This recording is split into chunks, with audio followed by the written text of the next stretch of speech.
Shalom, selamat pagi. Selamat berjumpa di dalam renungan embun pagi bersama dengan Kota Daud Ministry. Pada pagi hari ini kita akan merenungkan firman Tuhan yang saya ambil tema yaitu bukti bahwa kita murid Kristus. Tema ini saya sadur dari Injil Yohanes pasal yang ke-13 ayat 34 sampai dengan ayat yang ke-35. Demikian firman Tuhan. Aku memberikan perintah baru kepada kamu, yaitu supaya kamu saling mengasihi, sama seperti aku telah mengasihi kamu. Demikian pula kamu harus saling mengasihi. Dengan demikian, semua orang akan tahu bahwa kamu adalah murid-muridku, yaitu jikalau kamu saling mengasihi. Saudaraku kekasih di dalam Tuhan, di dalam pengajaran-pengajaran di dalam kekristenan, tentu ini sesuatu hal yang tidak asing bagi kita, karena memang Alkitab mengajarkan kita tentang mengasihi Allah dan juga mengasihi sesama. Bahkan dasar kekristenan itu adalah kasih. Kalau bukan karena kasih, tidak mungkin Yesus datang ke dalam dunia ini. Allah menciptakan segala sesuatu itu di dalam kasih. Allah menebus kita dari dosa karena kasih. Dan memang warna kekristenan itu adalah harus diwarnai dengan kasih. Kita mengalami pembebasan di dalam Tuhan karena kasih. Kita mengalami kebaikan Tuhan karena kasih. Itulah sebabnya di dalam ajaran Tuhan Yesus sangat menekankan tentang kasih. Bahkan Tuhan Yesus berkata, kasihilah musuhmu dan berdoalah kepada mereka yang menganiaya kamu. Ini sungguh luar biasa. Ajaran manapun tidak ada yang seperti ajaran ini. Kalau ajaran yang pada umumnya adalah engkau mengasihi orang yang mengasihi kamu dan membenci orang yang membenci kamu. Tapi berbeda dengan ajaran Yesus yang memberikan kepada kita kemampuan untuk bisa kita mengasihi musuh.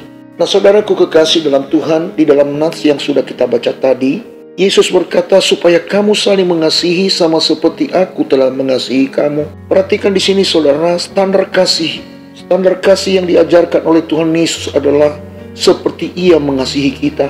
Saudaraku, kasih yang diajarkan Tuhan Yesus itu luar biasa. Ia mengasihi manusia tanpa memandang warna kulit, tanpa memandang golongan, tanpa memandang siapa kita.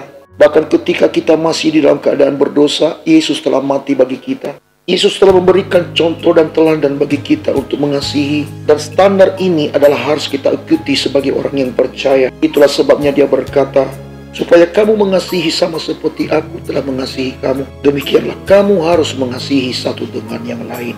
Bapak Ibu Saudara sekalian yang saya kasihi dalam Tuhan, maksud Tuhan Yesus mengajarkan kasih ini adalah agar dunia tahu bahwa kita adalah murid Yesus. Artinya bahwa Tuhan Yesus sedang mengajak kita supaya dengan kita mengasihi yang lain, maka orang mengenal tentang Yesus. Suatu waktu ada orang yang bertanya kepada saya, bagaimana caranya untuk memperkenalkan Yesus ke dalam dunia ini? Maka jawaban saya adalah, kasihilah sesamamu. Maka engkau bisa menunjukkan Yesus yang mengasihi orang yang berdosa. Sebab firman Tuhan berkata, saudara-saudaraku yang kekasih, marilah kita saling mengasihi. Sebab kasih itu berasal dari Allah, dan setiap orang yang mengasihi lahir dari Allah dan mengenal Allah. Barang siapa tidak mengasihi, ia tidak mengenal Allah, sebab Allah adalah kasih. Saudaraku, Alkitab mengajarkan kita, barang siapa yang tidak mengasihi, maka adalah dosa. Adalah bukti bahwa kita tidak mengenal Allah. Sekalipun mungkin engkau rajin untuk beribadah, sekalipun engkau rajin untuk berdoa, tetapi kalau tidak bisa menunjukkan kasih kepada sesamamu, bagaimana mungkin engkau berkata aku mengenal Allah? Sebab bukti bahwa kita mengenal Allah bila kita hidup di dalam kasih. Dengan kita mengasihi sesama kita, menunjukkan bahwa kita adalah murid Kristus. Dengan mengasihi sesama kita, menunjukkan bahwa kita adalah orang-orang yang percaya kepada Yesus. Dan standar kasih yang diajarkan oleh Tuhan Yesus itu adalah sebagaimana Tuhan Yesus mengasihi saya dan saudara. Biarlah di dalam hari-hari kita, terus kita hidup dalam kasih. Mari kita memulai kasih itu di tengah-tengah keluarga kita, di tengah-tengah komunitas kita, di tengah-tengah pekerjaan dan pelayanan kita. Kasih itu menuntut pengorbanan. Mungkin pengorbanan itu adalah harga diri. Mungkin pengorbanan itu adalah materi, tenaga dan waktumu, kepedulianmu, hobimu. Engkau rela meninggalkan itu demi untuk mengasihi sesamamu. Dan memang demikianlah yang diajarkan Yesus bagi saya dan saudara. Itulah kerinduan Tuhan bagi saya dan saudara. Dan kasih itu tidak hanya sampai kepada perkataan, tetapi harus diwujudkan dalam setiap tindakan kita setiap hari. Kehidupan kekristenan yang sejati harus berdampak di dalam kehidupan orang lain, menjadi berkat bagi banyak orang, seperti apa yang dikatakan oleh Tuhan Yesus, kamu adalah garam dan terang dunia. Sehingga melalui kasih yang kita amalkan di dalam ajaran Tuhan Yesus, orang boleh kagum terhadap Tuhan.